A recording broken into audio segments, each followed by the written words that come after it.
लोकतंत्र में नहीं है। शायद हमारे देश को या तो लोकतंत्र के हिसाब से लोगों को बोलने का हक देना चाहिए या ये घोषणा कर देनी चाहिए कि हम लोकतंत्र नहीं हैं, हम एक टोटलिटेरियन स्टेट हैं।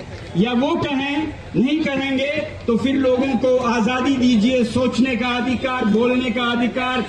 कुछ बोलने पर पुलिस स्टेशन से फोन आए, आपके तहकीकात हो, ऐसा एक लोकतंत्र में नहीं होता है।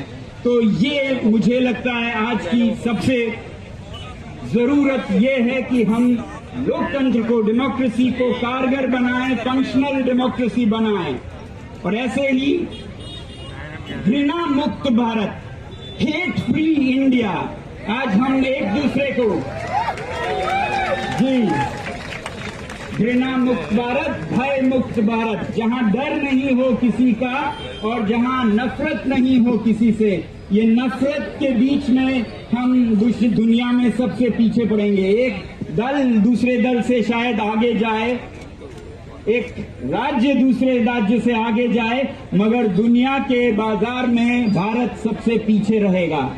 यही वजह है कि सिंगापुर जैसे देश आज बहुत आगे हैं। तो इसलिए हैं क्योंकि उन्होंने आज से कोई 50 साल पहले घृणा को पीछे धकेला। वरना आपको पता है सिंगापुर जो आज दुनिया का सबसे नंबर 1 प्रति व्यक्ति आय में है, वो भारत के बराबर नहीं, उससे भी पिछड़ा हुआ देश था। जहां 60 के दशक में मजहबी दंगे होते थे, कम्युनल राइट्स होते थे मलयज और चाइनीज के बीच में, मगर उसके उन्होंने एक सबक सीखा और इस तरह से उसके बाद मैनेज किया कि आज किसी को याद भी नहीं है कि मैं मलय हूं या मैं तमिल हिंदू हूं या मलय मुसलमान हूं या चाइनीज बुद्धिस्ट हूं या क्रिश्चियन हूं। किसी को कुछ खबर नहीं है, सबको ये खबर है कि हमारा देश सबसे महान है, विश्व गुरु बन गया है, वो सिंगापुर कहता है। और भारत चाहता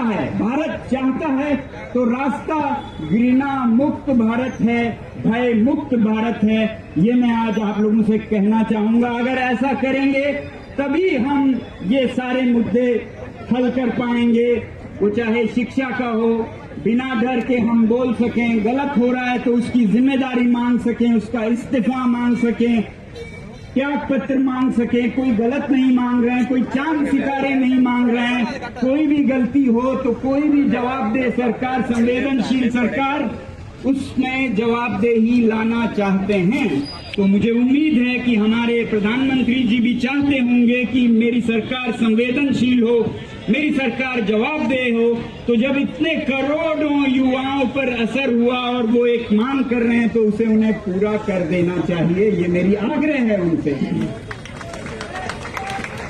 आग्रह है, ताकि ये और बड़ा और एक और आंदोलन, बड़ा प्रदर्शन ना बन पाए। मैं अभी भी इसे एक आग्रह की तरह देखता हूं जो बाद में एक बड़ा प्रदर्शन बन सकता है। तो जवाबदेही लानी होगी शिक्षा में और हर मंत्रालय में। तो आज मैं आप लोगों से